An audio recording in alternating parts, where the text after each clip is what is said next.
Hello, everyone. How's your muffin? It's good. Breakfast. By movement. Here we are, episode 43 with the doctor. How's life up in Saratoga? It's good. About to get a little rainy, a little muddy on the track. Summer 2024. We got a lot of shit going on in the world. Yep. Track season. Yes. We got family vacation coming up. Yes. Yeah. We got presidential election heating up. Great. VPs being nominated. Slander in the media. I fucking love the entertainment. It's just I just turn it off. Yeah, me too. No, I love it, but I hate it. It's a show. It's a love but hate. It's a love but hate, man. It's just such entertainment. And then more importantly, we have a 8 and 9-year-old girls basketball championship coming up next week. Your daughter, my niece, aka Yes. my best friend in the world. Yeah. Huge championship game. Big championship game coming up tonight. I'm gonna probably try and drive 3 hours for that.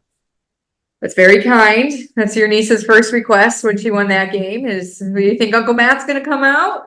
I said, it's Tuesday night, but I don't know. It's a big game. It's going to be heated. We're undefeated currently. It's 8 to 10-year-old mixed, boys and girls. Yeah. Our team's pretty nasty, and there's one other really awesome team, and it's been the most intense youth sport thing of my life to date. Yeah, because you're in the age now where there's leagues, so like and real they get leagues. Winning and they get losing. I mean, there will be tears on one side or the other. There's going to be a lot of emotion. You know, the kids are emotional, so if they get down, it's not about getting back. It's about getting them calm. Yeah, and not freaking the fuck out. And it's a lot. It's a lot of emotion. Yeah, a lot of fun. So I look forward to if I don't make it up, I look forward to hearing the results. If I make it up, I can't wait to see. Just watching the parents and the refs and just like the refs are Y employees, and they're fabulous. So it's not like pinstripes, right? It's a 3-on-3 YMCA 6-week basketball league. And then followed by 7-week basketball league, followed by playoffs, which are single elimination. Crazy. And it's 1 versus 2. We beat this team. They're pissed that we beat them. They are awesome. So are we, and it's gonna be a barn burner, man. It's gonna be a lot. Amazing. I'm the coach, and I always scream, "Calm down!" So I got to work on that. Yep. A lot of calm down. Yeah. Okay. So, first world problem, privileged world intensity for no reason stuff, but look forward to hearing and or seeing the results of young Julia's first major competition, summer league competition. Yeah. And then most importantly, we did 2 podcasts. We did one educating people on ACL injuries and that you don't need necessarily surgery to heal an ACL fully. We then had the leading researcher from Australia that has made this kind of a slowly leaking out global phenomenon in the underground medical world of those trying to change the culture of quick fixes and surgeries and stuff like that, to educate people on the options of having surgery or not. And then you went out and blew your fucking ACL. Like literally within days. Right. We did 2 major podcasts on blowing your ACL, and you may not need surgery, or you might want to consider not having surgery. There's an option, there's a path.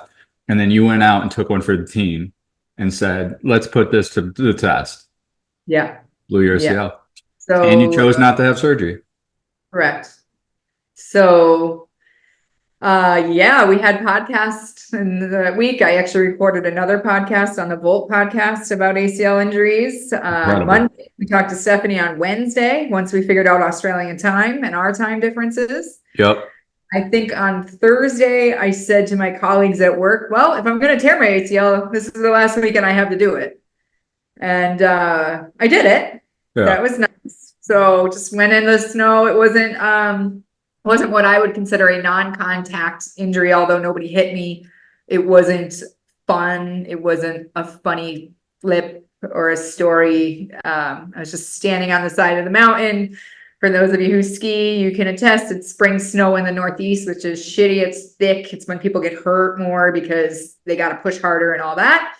I was on a harder face than I would usually do. My daughter was making her way down. She's way better than me, but she stopped. So I stopped. And while I was waiting for her, when she started coming back down, I turned, and I don't know if you guys get this just about me, but I don't really do anything light. I either go hard or I don't. So I turned hard to start down the mountain. What's that? You're an animal. Yeah. So I turned hard to go down the mountain, and my right ski stuck. And in the midst, I sat there and I watched it, and I was like, shit, here it goes. Here it goes. No, come on, ski. Like my boot didn't have a chance to pop off, which is a safety because I wasn't fucking moving. I watched my knee go into what's called a valgus position. My assumption is that when my MCL gave enough that it stretched and had a major tear as well, that then my ACL was at its absolute possible limit that it could be at, which is when ligaments tear, and off it went. And people also don't know about you. The fact you go hard is you're kind of like, you're not accident prone, but you're accident prone. Like the Murphy's Law, like if something can go wrong or just be harder than it has to be, right? It's like it's gonna happen. So it's just like, we're gonna have things, of course you are. Yeah. So when I texted Aaron, his response back was, I am not surprised by this at all. Like, right. It was a day we weren't necessarily going to go. Everybody had kind of been sick. We had free passes. Like, we shouldn't have gone. We should have just rested, and we went, and I tore my ACL. That's fine. So yeah, zero surprised by this. Nobody was surprised by it. I didn't shed a tear. I didn't cry. Yeah. I was like, fuck. Yep. I said, you know what? I'm not good enough to ski down, but let me just stand up and see where I'm at.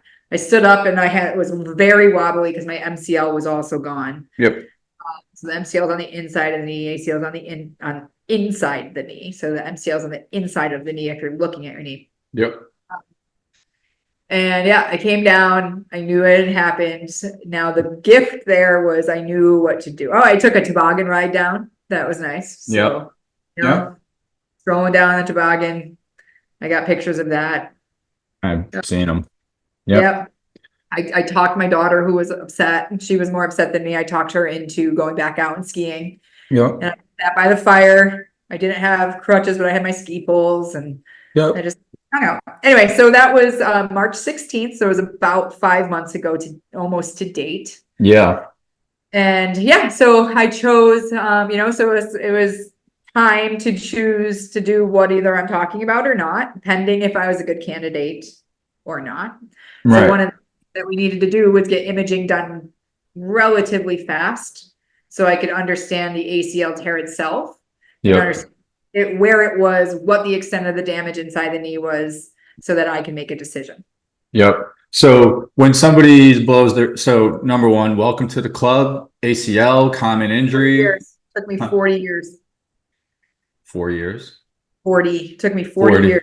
40 years to blow both ACL. Yeah. Didn't you blow it in high school? No. You had knee surgeries though, right? Yeah. I had a kind of more of an exploratory knee surgery, which probably didn't need to be knee surgery looking back, right? Yeah, right. So, all right. So welcome to the club. This is an injury from youth sports to high school sports to the pro athletes to the general population. This is like just one of those injuries that is very prevalent for people that do any sort of activity for a variety of reasons. You're now in the club. There is now historically, we've talked about this at length. You can do surgery, or you can do this, what we call the cross bracing protocol, which is a non-surgical approach, which you're going to walk us through. But you've just blown your ACL. Typically now with this new option, and it's just an option. One thing that I want to keep clarifying, because I think you've had to do it now that you've been sharing a lot more on social about this, is it's an option. You can still do the surgery, and there's still better protocols from surgery to rehab to rehabilitate and fully heal or minimize the chance of recurrence with an ACL tear. But there is another option, and of non-surgical that we've been beating home. So, all right. So you've done this. So the protocol, real quick, like the 5 steps without going too depth, is get an image real quick. Walk us through that. Get an image real quick. Get it braced real quick. How long is the brace? Just like bang, bang, bang, and then we'll talk through those stages. So number 1 is getting a diagnosis. Clinically, most of the time you're going to have that diagnosis if you get evaluated within a few days. Like somebody's going to test your knee. There's some tests that you do. So clinically, obviously history wise and what I felt, I knew it was probably gone. Yeah. But if you did something to your knee, you called me, I look at you today, I would do a couple tests and be like, dude, you may have torn your ACL. Let's fast track, try to get you an image. Yeah. And we'll go. Yep. So, thankfully, the physician that I'm working with out here, Dr. Todd Chatinsky, who I love very much, I was able to get an image ordered Monday morning. So this happened Saturday. I got an image ordered Monday morning. Yeah. Number 1 was that took 10 days to get approval from the insurance company, even though I clearly had a major injury. Getting an MRI, but if you have a suspected ACL tear, you can start treating it like an ACL tear until proven otherwise. Fair? So if you get assessed, you think you have an ACL tear, getting an image, which helps to understand the treatment protocol that you could follow if you were to go healing. Some of that depends on the location of the tear, the other extent of injuries, other things are there. So an image is important in this case. And then bracing is deciding what bracing protocol you want to follow. So I did not do cross bracing. I did a different protocol. Got it. Okay. But I made an intention. So we'll get into it deeper, but cross bracing keeps the knee bent at 90 degrees. So until I knew what was going on, I made an intention to sit at 90 degrees of flexion and be at 90 degrees of flexion most of the time. Whether you were braced or not. Correct. Yeah. They braced, but there was a lot of swelling. So you don't want to lock a knee up. Yeah. I wasn't going on anticoagulants to prevent blood clots. So I wasn't locking myself up completely. Yeah. And I was still in my decision-making about what bracing I was going to do. Yeah. Okay. So I think that, I'm sorry to cut you off. So that is, you do the injury as soon as possible. You want to get in to see a clinician to do some tests on mobility and strength and things like that. Say that. It's not mobility and strength. It's testing out the ligaments. Just testing out the ligaments. Okay. So some ligament testing from a clinician, based on how you perform or what they see. They'll say, all right, probably is this, go get an image. The image will tell you to the extent that it is damaged, the severity, and also where, because it could happen in different locations on the ACL. Once that happens, now the choice is, do you want to try non-invasive, or do you just want to start moving forward with surgical right away? Right? Yep. Yes. And as we talk about, you can try the cross bracing or other non-surgical stuff, and surgery can still remain on the table for months out. You're just adding potential length to your full recovery time if you end up going surgery if the non-invasive doesn't work. Yeah, and I think that it's a hard thought because in initial thought, it's like, well, if you wait 3 months and then you need surgery, you delayed your recovery 3 months. However, we also know that if you rebuild your range of motion and strength prior to going in for surgery, your surgical outcomes are better. So, we don't have studies to say all this. It's not good enough, yeah. Right, but like, if it were delayed, my gut, which is not proven, is right. My gut is it would be maybe 6 weeks longer. Now, if you're an NFL player who needs to be back for that's half the season almost. Yeah. It depends on, there's so many factors depending on what scenario you're in. If you're an athlete who's being scouted for Division I scholarships, and it's a critical time that you're back by this time, and that 6 weeks to make a difference. Yep. There's decisions to be made. So by you as the patient or parents or what have you. Yep. Yeah. So the delayed thing, and so one of the research articles that kind of started to spark some discussion was they looked at delayed ACL reconstruction, and they looked at not like immediate ACL reconstruction. And one of their incidental findings was if they waited 3 months, a lot of people opted out of surgery. So they were looking at were the outcomes better if they delayed or got it immediately. But one of the secondary findings was that a lot of those people did not continue on to surgery. Got it. So they had more time to think. They had more time to see how they felt, more information, and they're like, geez, I could probably keep going with this. And by 3 months, a lot of people might feel better. So and if you're feeling better, like there's still, decisions to be had, because and we'll talk about this, but if you're trying to heal it, there's certain things you don't want to do. If you're, not necessarily following a healing protocol, then maybe you are pushing things a little faster. Like I'm legit trying to heal mine. It's showing good signs of healing. So I'm being smart because it's still a scab, right? Like it's still time.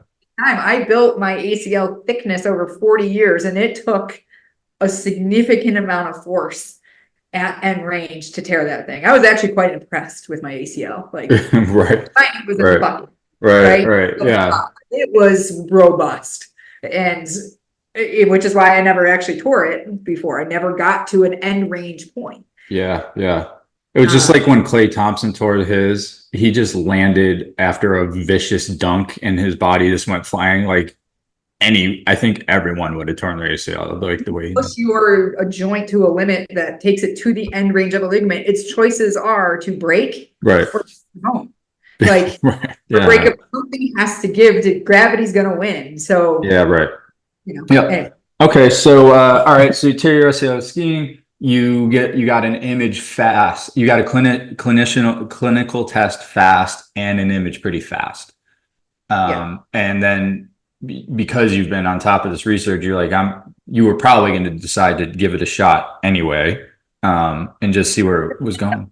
Would have depended on the findings. Would have depended on the findings. Yep. So my findings, I had a high grade MCL tear. My ACL was torn right in the middle, which is an ideal scenario. Yeah, we talked about that. And I didn't have like any, which again, we could talk through all this, but I didn't have any other crazy findings that were like, okay, we're going to have to do something in there anyway. Yeah. Yep. And so most people, you want to get those tests. Now you got those fast, all within like 48 to 72 hours. What is the upper limit of somebody to get those tests if they want to move forward with non-invasive protocols? So it's I'm trying to like move myself towards healing and non-surgical aren't the same per se. Healing, surgical, but you can also do non-surgical care and not heal and still do well without any. So from an ACL healing perspective, if you're going to make an intention to heal a full ACL tear, and I also keep putting this on social, yes, 2 pieces, not a partial tear, because everybody's first instinct is that, oh, it's not fully torn. No, it's in 2 pieces, and we're trying to make it back to 1. So if you're going with the intention to healing, it's looking like that healing happens probably around by 10 to 14 days-ish. Maybe on the upper end of 21 days. So I have a lot of people reaching out to me with just sharing my story, and they might be 2 months after.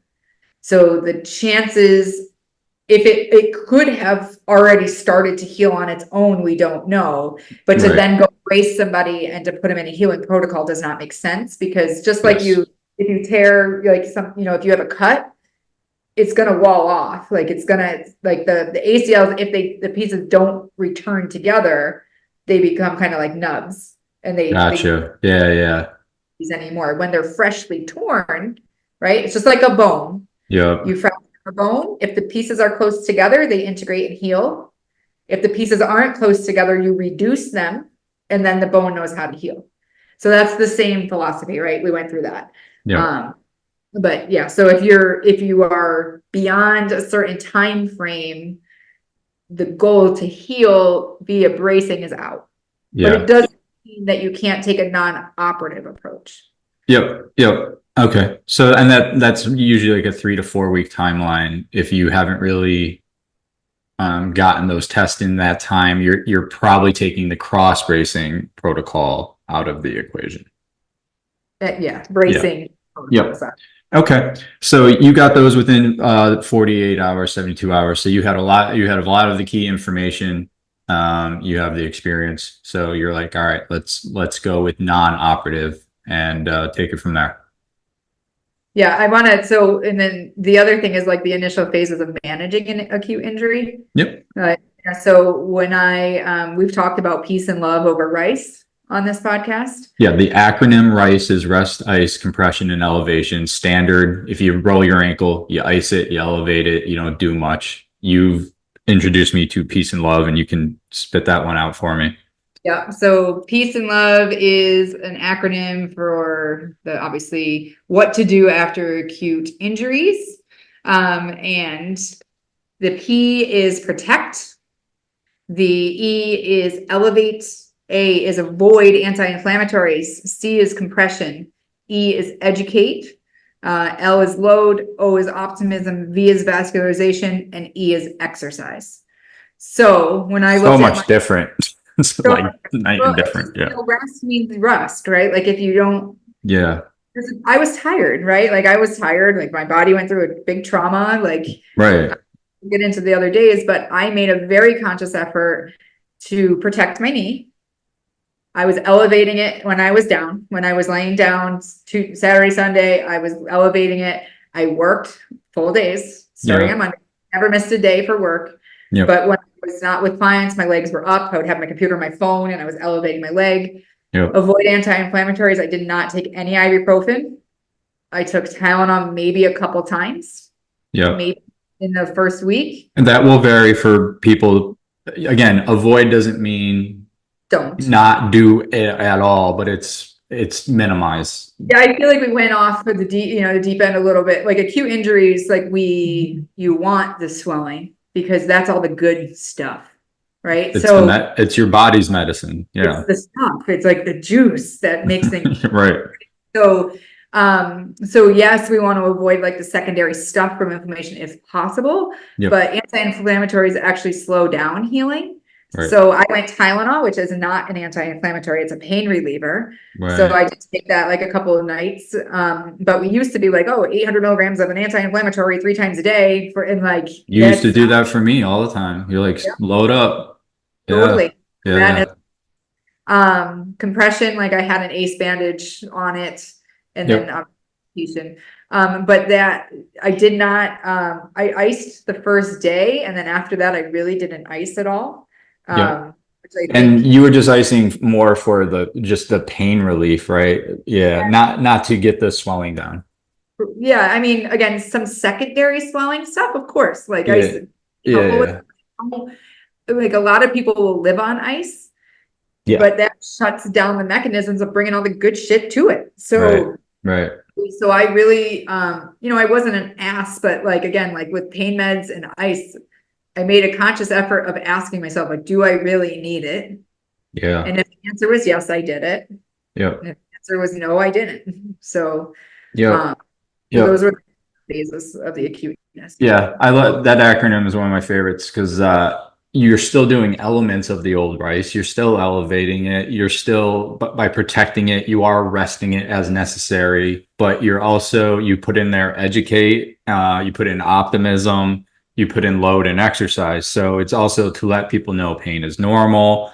You're going to feel some stuff, but you shouldn't be afraid to still test what you can through the range of motion that you do have. You can still do things.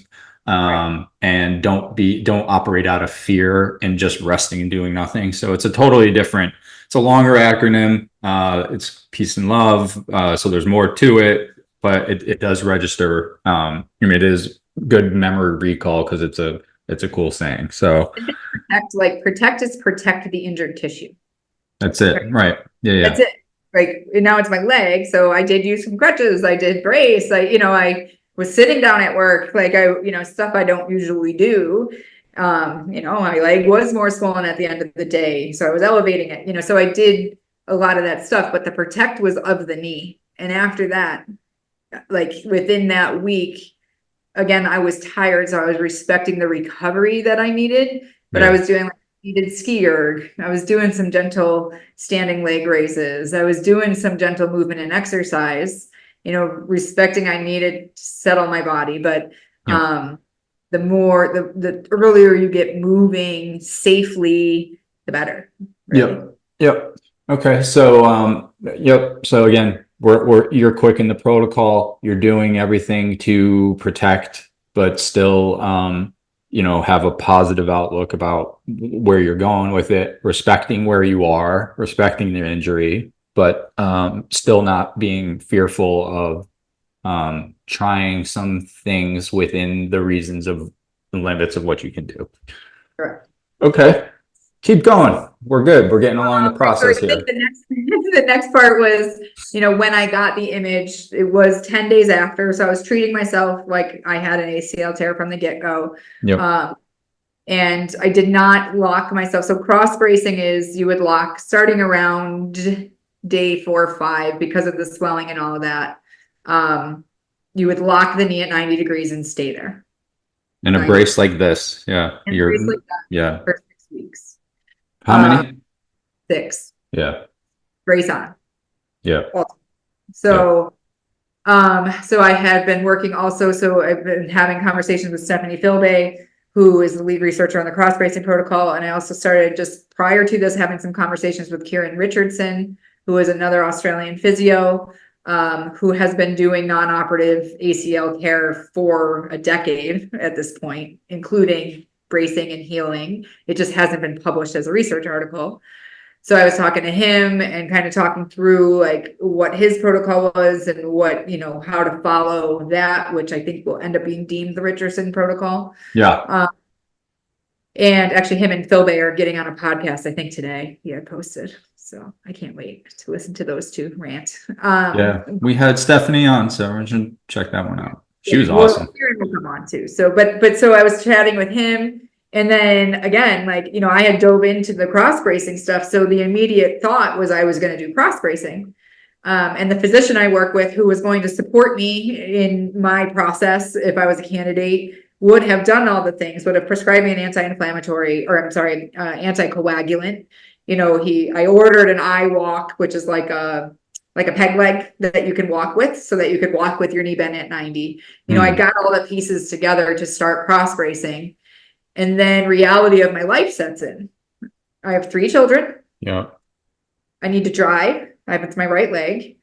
I work as a sports physical therapist on my feet, doing shit all day long. Yeah. I don't like to be sitting. It's going to be a lot for me for 6 weeks. Right. Could I do it? Yes. But then when I process what the research says, so the cross bracing protocol is phenomenal research with those 300 candidates. It shows that the ACL heals in more than 80% of them, has some great healing capacity. It doesn't show what their rehab is. It doesn't show yet 6 to a year out. So I'm taking that in. I'm talking to Kieran Richardson and, asking his opinion and what he's done. And then found out I was a good candidate to try healing. So I decided to use his protocol, which is less restrictive. You're not on an anticoagulant and your weight bearing is tolerated. So the brace is just set at a different angle where your foot can still touch the ground. Yeah. So the range of motion restrictions are different. So for my life, and for the available research, that made the most sense to me. What's this bracing protocol called? Is it a bracing protocol or is it? It's not readily accessible right now, and I think that's just because the concrete research isn't there. The clinical side is like he's got plenty of evidence of them healing, MRIs, this and that. So it's not like you Google this right now and find it. You'll find Kieran, but you wouldn't find like follow this protocol. And so Kieran was one of the leaders for cross bracing, though, right? Like, no. Okay, got it. No, so he's in this. It's in a parallel. Similar but different. Similar but different, right? Yeah. And I mean, certainly, like he touts that, like that it's much less restrictive. You don't have to be on anticoagulants, which are, taking, Xarelto isn't a light drug to take, right? And blood's thinner, which puts you more at risk if you got into a serious accident, bleeding out. Like there's, So you're almost like a trial candidate right now in a study. You're like a pioneer. Well, right. I mean, if we were tracking people in that study, sure. That's what I'm saying. Yeah.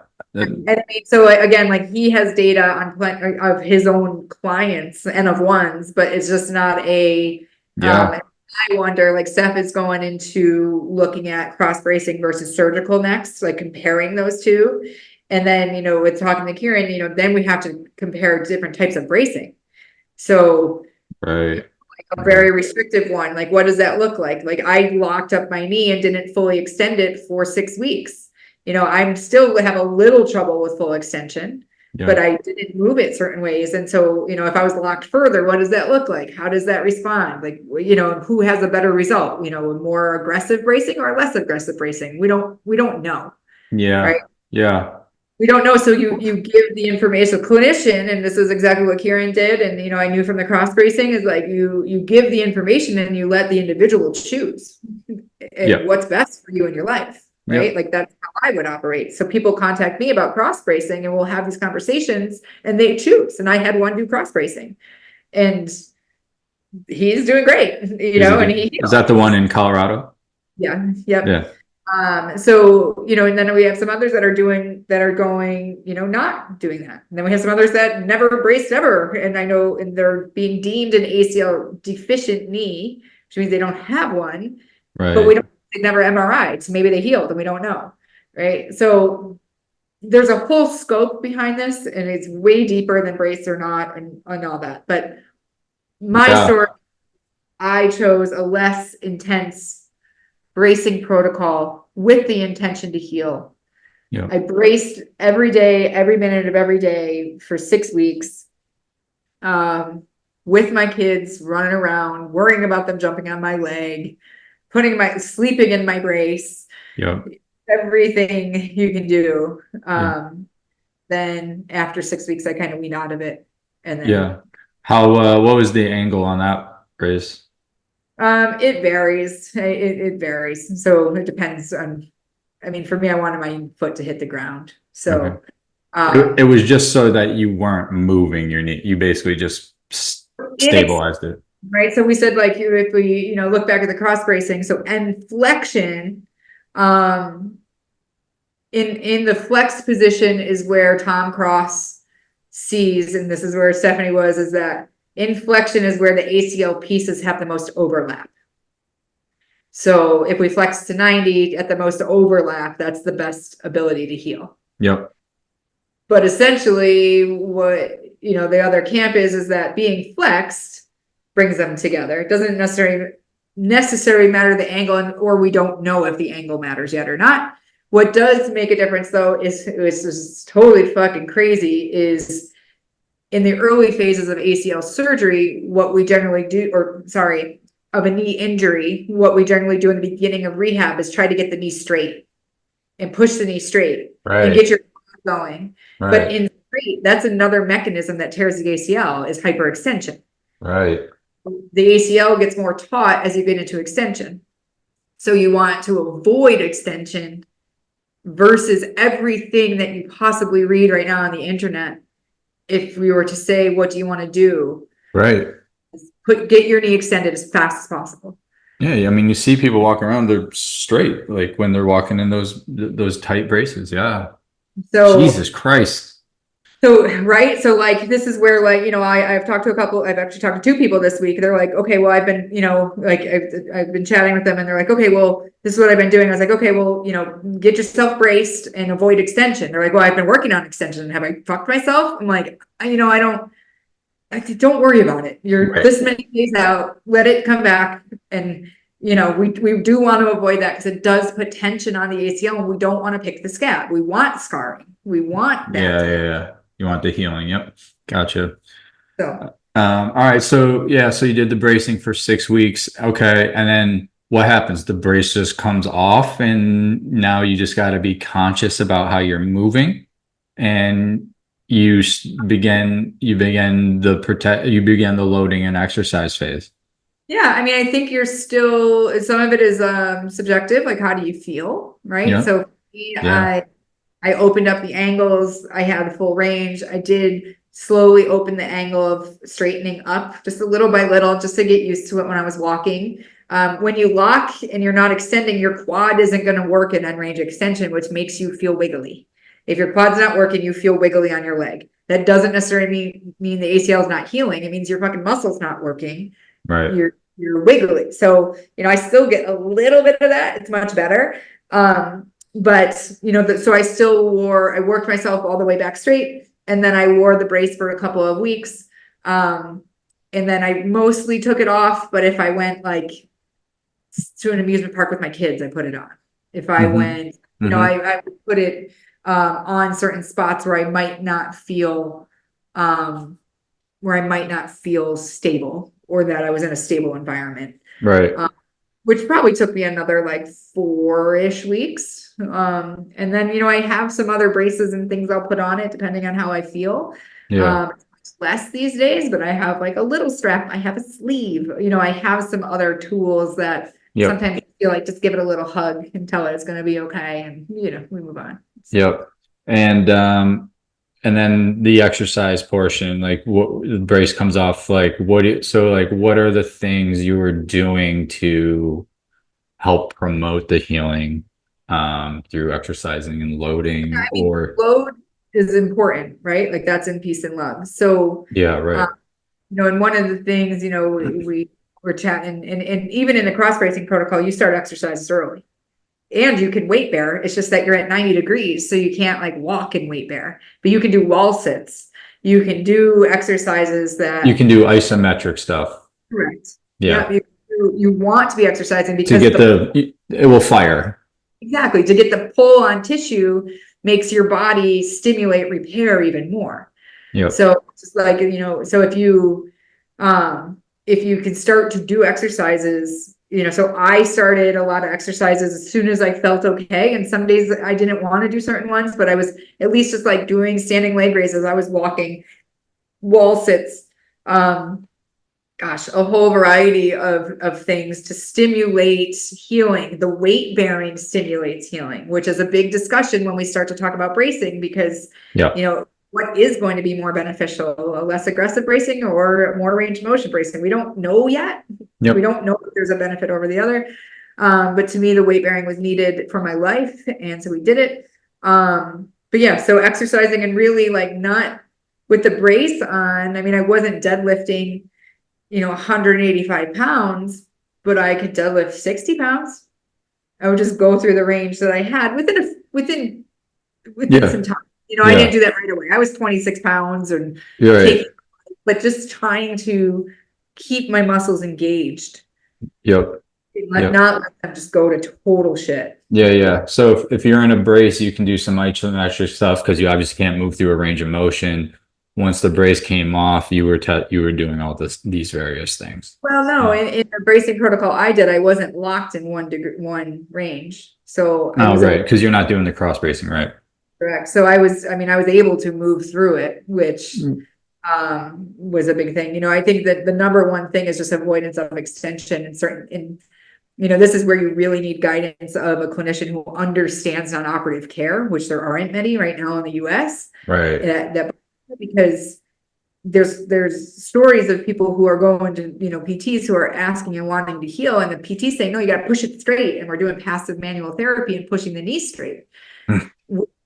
Probably picking on the ACL that's healing a little bit. You don't want that, but you can do exercise in the brace. So if you look back on my stories, like I was deadlifting with a kettlebell through range, so my knee would bend, and then I wouldn't go through the full range up top because the brace would stop me at the lower angle, and then up and down. So with the brace on, you move through the range. You move, but I did almost all of my exercises in the brace with lower load, but moving. So within the brace, this is within the first 6 weeks of tearing it, you're doing that stuff. And when the brace comes off, you're continuing those movements, maybe adding a few things, and or testing, slightly higher loads probably too. Yeah, you're definitely working through higher loads. I mean, then when you're out of the brace, like there's a range of motion, get the range of motion back. But still being protective of the ACL. And take a long heal. So I'm still not doing, let's say, seated knee extensions, which I love and I like to put in with ACLs all the time. Quad strength. You talk. Yeah, but I wouldn't do those at the top because they do stress the ACL. That's not bad, but I'm trying to heal it, and I don't. Why put an undue stress on it? When I'm trying to heal it, if I can get most of the benefit other places. Your mentor, Craig, I'm so fortunate to be on that group chat. Because I'm just a patient. So I get to see personal trainers and physical therapists talking. So I almost took the liberty to respond a couple of weeks ago. One of the personal trainers said to Craig, "Hey, you said in one of your seminars, rehab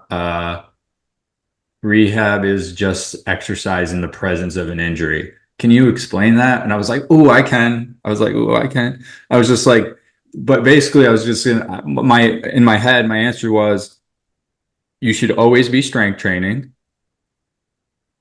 Rehab is the same thing. You're strength training, just there's an injury happening and there's just modifications so that we don't further damage that injury. So physical therapy shouldn't be this passive, I'm pulling, prodding, moving you through a range of motion. I'm doing things for you. Rehab should almost look like you're going to the gym and working with a personal trainer. There's no difference between strength training and rehab. Just one has an injury, one doesn't. Managing the load. You're just managing the load. Ready for the load. Yeah, so it's the same thing. So if you can't do something because of the injury, you're still doing exercise. You're still doing programming. You're just finding the ones that you're able to do without going, ouch, pretty much, So I almost, what's up? So proud. I know. I wanted to write and then have Craig go, "Dude, my work here is done." But it's funny, Craig. I texted him early on, in the process, and again, this is just his caliber of a clinician. Knowing that I know what I'll be doing and all this stuff. He said the most powerful thing to me via text. 2 words, and they were no rush. That's it. You're in no rush. That's it. So I interpret, take your time, let it heal. So if I'm getting a little antsy and I'm like, "Oh, I can run a mile now," which I can, but don't don't rush it. See how you feel. Right. Maybe, don't be a log, but But and it's important because people think, "Oh, I hurt my knee. I'm going to rehab. I'm going to work on my knee." Where you guys up in Suarez, Kate Dabrowski, I know down in Old Bull in Miami, Ryan Chow in New York, right? All these first principle movement conglomerate that's kind of spreading all over the country. You're going to work on your shoulder, you're going to work on your ankle, you're going to work on your hip, even though you hurt your knee, because it's all it's a exercise program, and the way that it all works together is not just strengthening that knee with this exercise. That's not what's going to prevent you from healing long term. You have to have a comprehensive exercise program in which we will focus on and maybe weight our attention to that, how you're feeling there. But it's not you're not taking away from all the other things. So if like somebody shows up to you guys and they're like, feels like I'm just doing a personal training session, when are we working on my knee? You're like, we are. Like, we are working on knee. This is I had a gal this morning who, you know, working on her knee is creating her discomfort. Like, she's over 6 months out of an injury, but working, you know, directly at the quad and hamstring, she's sore. Probably a little more sore than I like her to be. So today our program was more whole body, but with the intention of still hitting the quads. So we did a seated V press.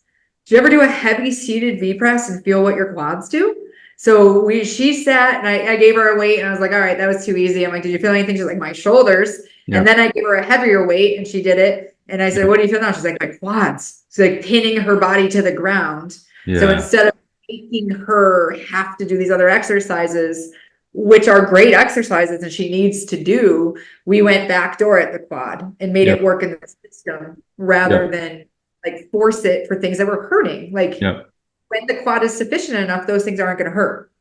So right now, the load of those isn't the best option, but you just did that and your quad's toast. So so it's I think it's important for people listening. It's like, okay, you tore your ACL, you got the imaging. I'm just going to keep going through that story. You got the imaging, you got the clinical test, you braced it, you were doing some light loading, you're doing all this stuff. Like that should look and feel the same for anyone with modifications for their specific things.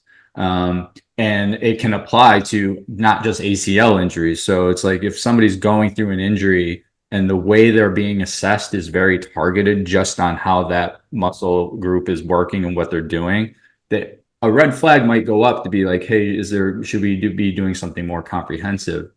And I just go to, you know, my knee's been bothering me, right? We just talked about it a couple of weeks ago. You gave me like Copenhagen planks to do for my adductors.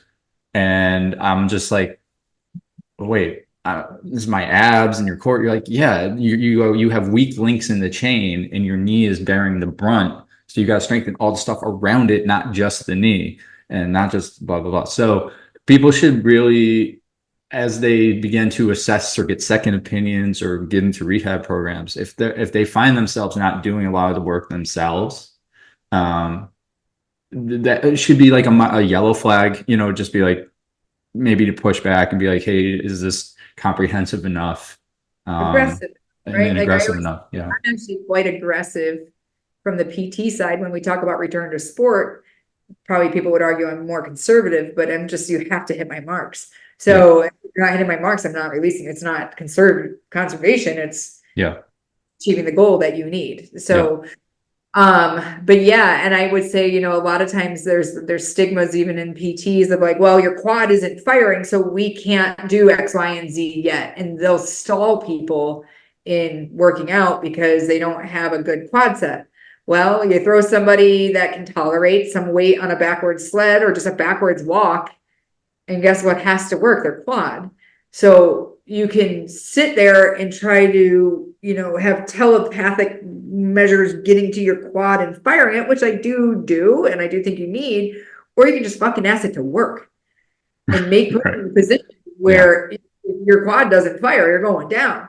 So, you know, so a lot of times people, if their rehab isn't aggressive enough, they're not, you know, you still have muscle after an injury and it's going to atrophy, but you can engage that whole muscle safely, protecting the tissue that was injured. The you're going to get. My quad's smaller. I mean, my quad is smaller. I'm happy to say that a lot of my leg was muscle. You know, my quad's smaller and I'm in a deficit, but I needed to be. And, you know, but I was trying to engage as much muscle as I possibly can. You know, a quad set is a great exercise, but it's not.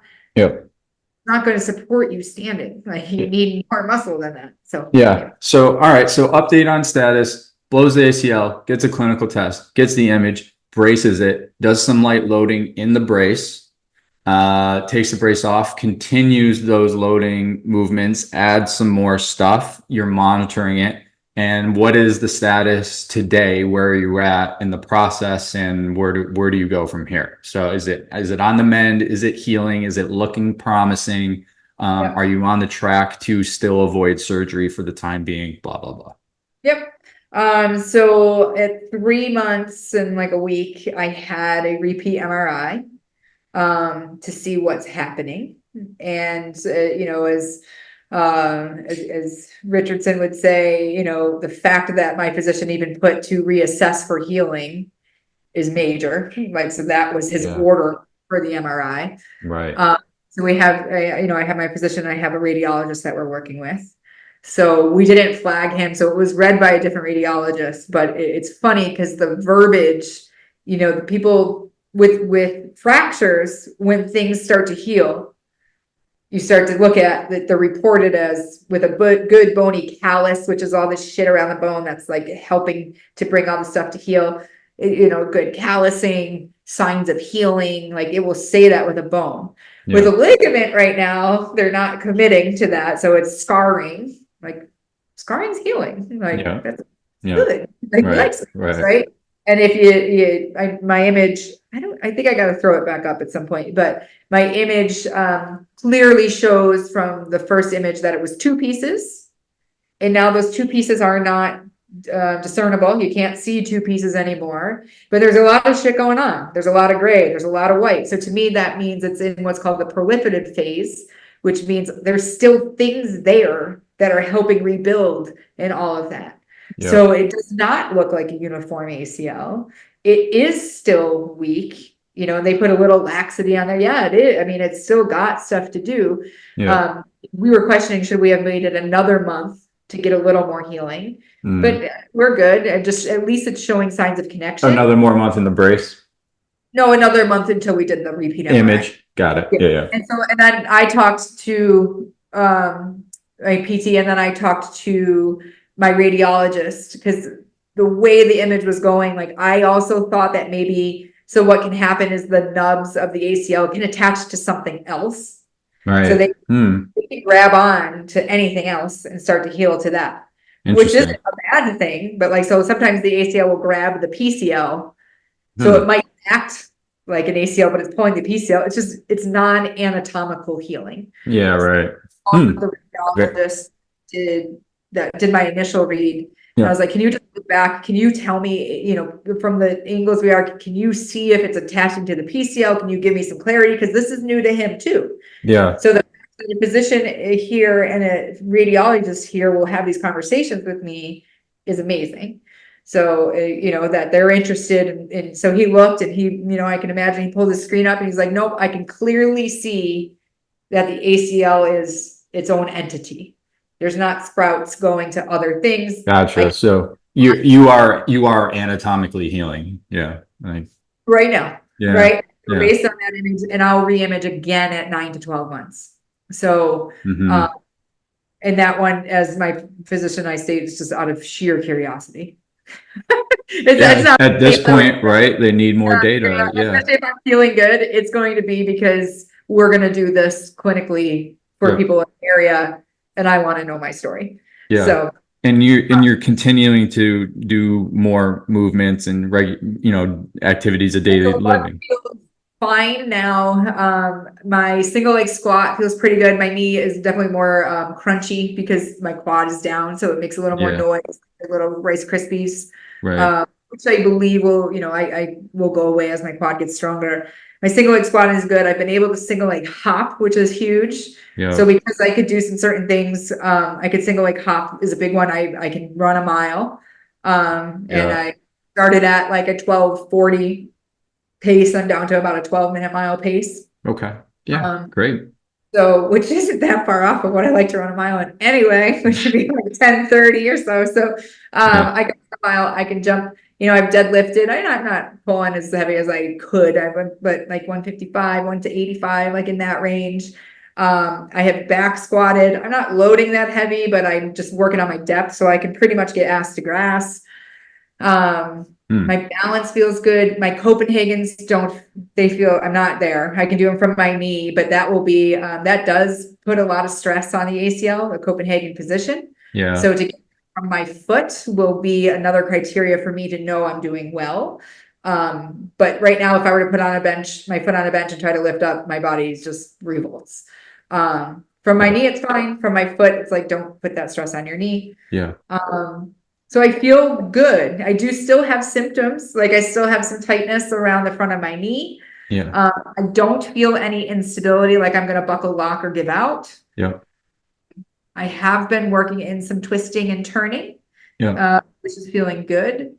Yeah. And I mean, you're 5 months in. Yeah. Yeah. So we talked about timelines, which, you get all heated about. But like returning to full sport activity, you said it is at least a year. So it sounds like you're just kind of right on track and it's criteria based. Listen, if I'm crushing a Copenhagen and I'm jumping and I'm hopping and I'm cutting, going to do more. But a Copenhagen doesn't feel good. So if I'm not going to go run on the basketball court right now, like I'm on the basketball court, but I'm kind of not running and cutting, but so I think that's the difference is the criteria that I'm seeing. And then with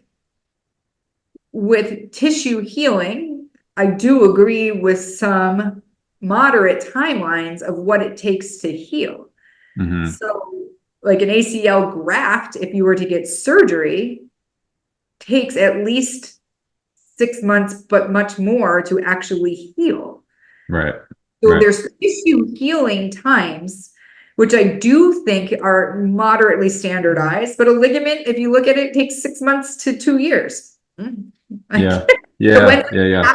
I don't know. Yeah. So whether you were going a surgical route or not, you're still only halfway through the process is my point.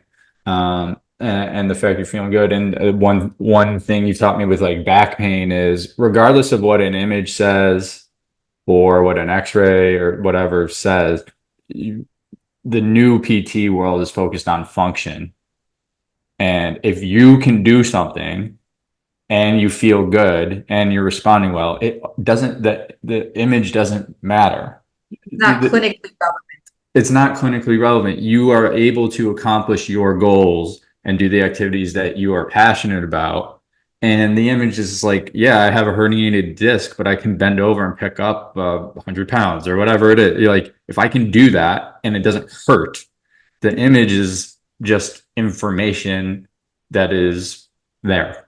And it's background noise. So that I think that's something as I'm trying to look at, there's a lot of takeaways for different audiences. You're talking to your peers, this is something how to coach your way through, but it's also your personal story as a patient. And it's a lot of technical information for somebody like me.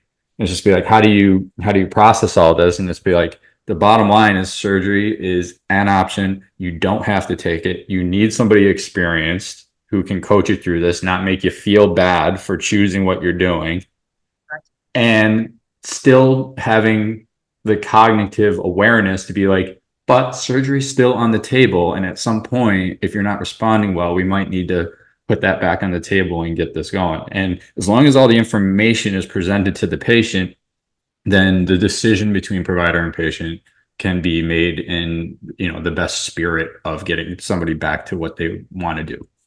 Correct. And it's funny, I know we mentioned this.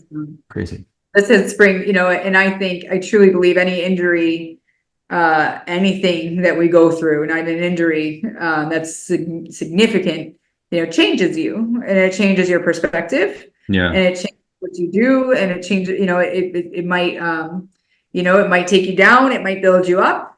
For me, I have been wanting to write a book for a while. So I'm in the process of book. Yeah.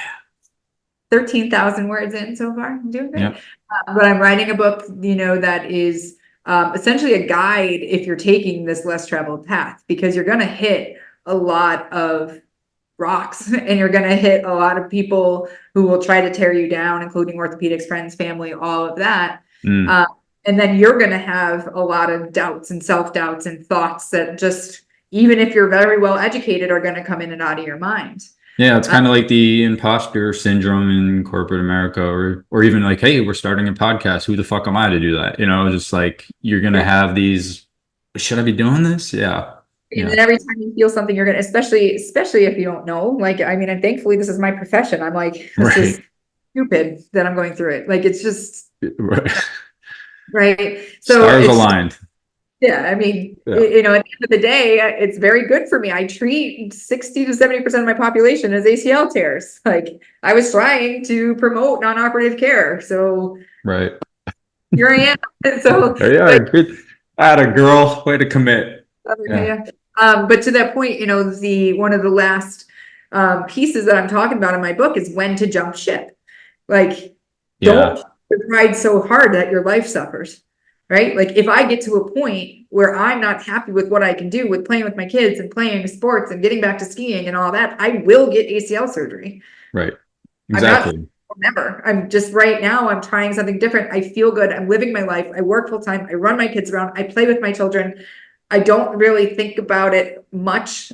I would say I think about it a lot, but I'm not like, oh, I shouldn't do that and not go there. Like, it's not inhibiting me where others might. And or one day it might inhibit what I want to do.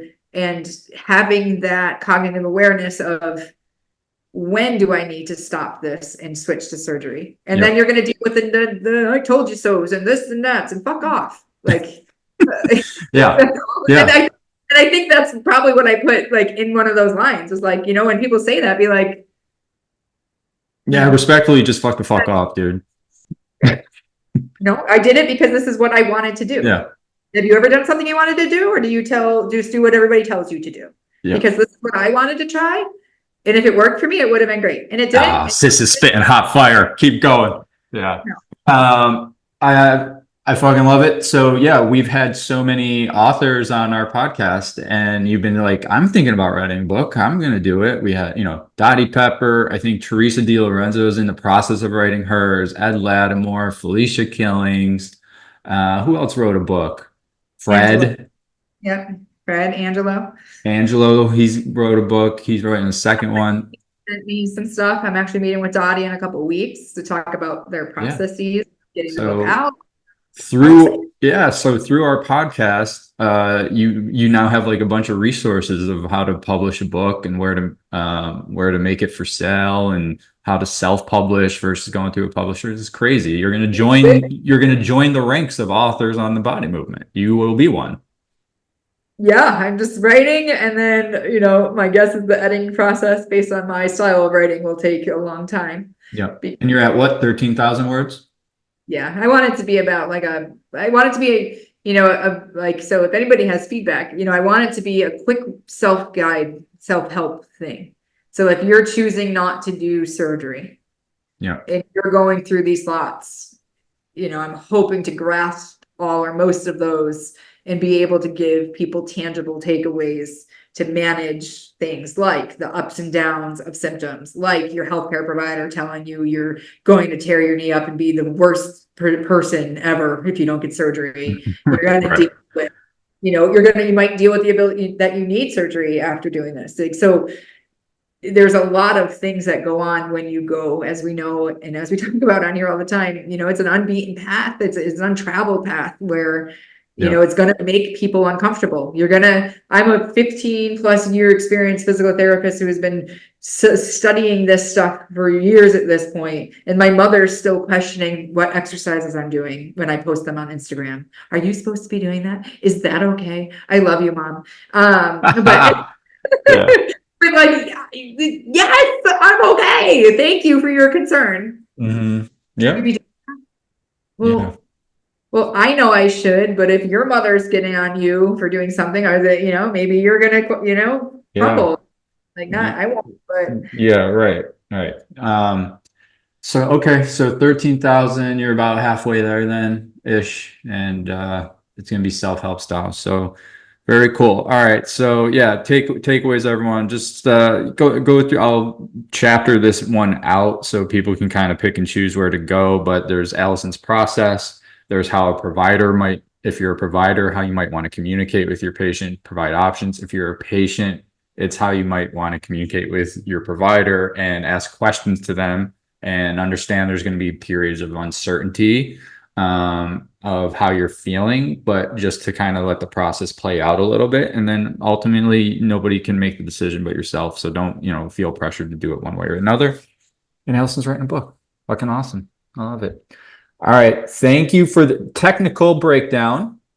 but personal story that hopefully can be relatable across many people involved in this process. So that's body movement. On the gram, so feel free to follow. A lot of people are going Alison's documenting her story on Instagram. She's posting her process, exercises she's doing, images that she's how is she seeing. And then we have the podcast with Stephanie and the cross bracing. So even though you're not doing the cross bracing, it's the same concept of there's another option versus surgery. And we're not against surgery. It's just that there's another option where historically that has been the only path. So check it all out. This is episode 43. Dr. Alison up there in Saratoga, New York in the dungeon. I'm going to go back to corporate America now, back into the matrix. And we'll see everyone on the next episode. All right. Thanks. Like and subscribe down below. Later.